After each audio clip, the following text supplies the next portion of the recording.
Welcome to smart wrestling channel. சில இம்பார்ட்டண்ட்டான wrestling news தான் பார்க்க போகிறோம். முன்னாடி சேனலை சப்ஸ்கிரைப் பண்ணிட்டு லைக் ஒன்று தட்டி விட்டு பாருங்கள். சில பேக்ரவுண்டில் சத்தம் வரலாம், அட்ஜஸ்ட் பண்ணிக்கோங்க. இப்போ நம்ம கோழியும் வளர்க்குறோம், அது பக்கத்தில் இருந்துட்டு பார்த்திங்கன்னா வீடியோ போட்டுட்ருக்கேன். நார்மல் கோயிலில் சண்டை போய், ஆனால் அதுலேயும் துரோகம் பண்ணுறானுங்க. அதுலேயும் பெருசாக ஒன்றுமே இல்லை. ஆசைக்கோசரம் வளர்த்தாலும் கூட இருக்கணுங்க துரோகம் பண்ணிடுறானுங்க. சரி, அதை விட்டு தள்ளுங்க, நம்ம வரும் நம்ம கான்செப்ட்டுக்கு. இங்கே பார்த்தீங்கன்னா ஒபாஃபெமி வின் பண்ணுறதுக்கு பாசிபிலிட்டி இப்போது அதிகமாக ஆகிட்டே போகுது இருக்க. ஏன்னா இருக்கிறது 2 ஆள், ஜே ஊசோ, ஒபாஃபெமி தான். பட் ஜே ஊசோ இந்த நிலைமைக்கு வேணான்னு நினைக்கிறேன். இப்போ ஜே ஊசோ இந்த king of the ring tournament win பண்ண அந்த இதுவே வியூவர்ஷிப்பு தாறுமாறாக போயிருந்தாலும் அங்கே பார்த்தீங்கன்னா முக்கால்வாசி பேர் ஏட் பண்ணியிருக்காங்க. லைக்கை விட டிஸ்லைக் தான் ஓவராக போயிருக்கு. என்னன்னு கேட்டிங்கன்னா, ஜே ஊசோவுக்கு மொமெண்டம் க்ரியேட் பண்ணணும். மொமெண்டம் க்ரியேட் பண்ணி பண்ணால் பரவாயில்ல. ஆனால் பெரிய பெரிய இதை தூக்கி கொடுக்குறானுங்க.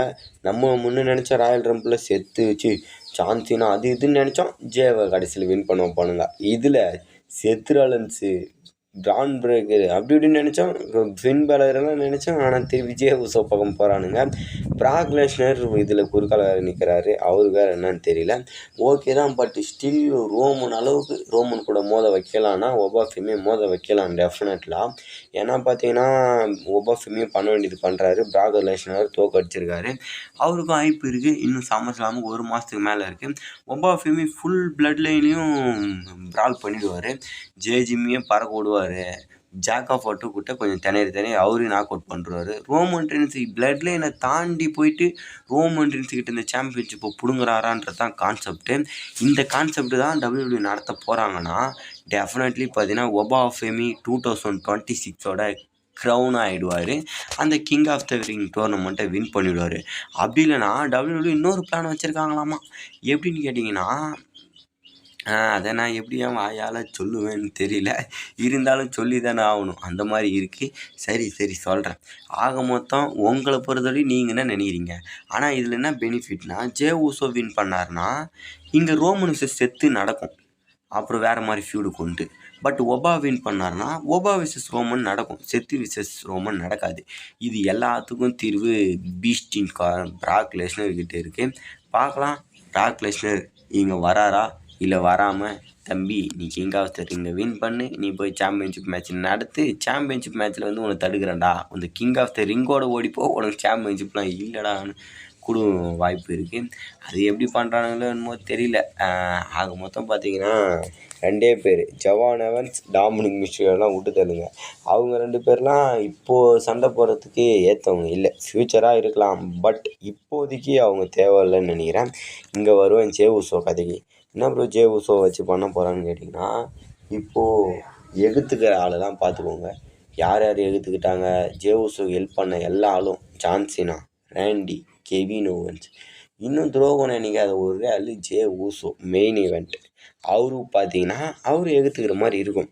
இப்போது எல்லாம் அங்கே என்ன பண்ணுறானுங்க, மக்களுக்கு பிடிக்குது இல்லைப்பா, நாங்கள் கோடி ரோஸ் விஷயத்தில் கரெக்டாக இருப்போம், கோடி ரோஸுக்கு நாங்கள் ஏற்ற மாதிரி பண்ணுவோம், கோடி ரோஸுக்கு அவர் ஸ்டோரி தான் எடுப்போம், அவருக்கான தேவையானதான் பண்ணுன்ற மாதிரி இருக்குது.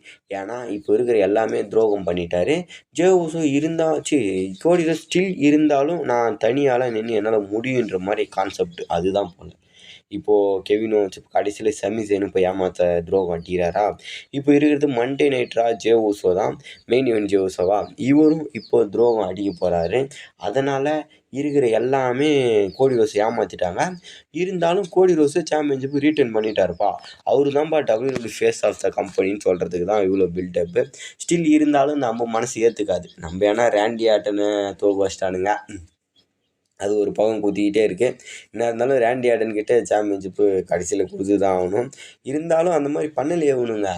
ஜே ஊசோ வின் பண்ணிட்டாருன்னா சம்மர் ஸ்லாமில் இவரு மோதிட்டாருன்னா ரேண்டி ஆர்டன் வந்து எவர்கிட்ட மோதுவார், ட்ரூ மேகன்டையர்கிட்ட மோதுவாரா இல்லை சும்மா எவன்கிட்ட மோதுவாரா? அதெல்லாம் வேணாங்க, எங்களுக்கு சாம்பியன்ஷிப் வேணும். ஜே ஊசோ ஜெயிக்கே வேணாம்.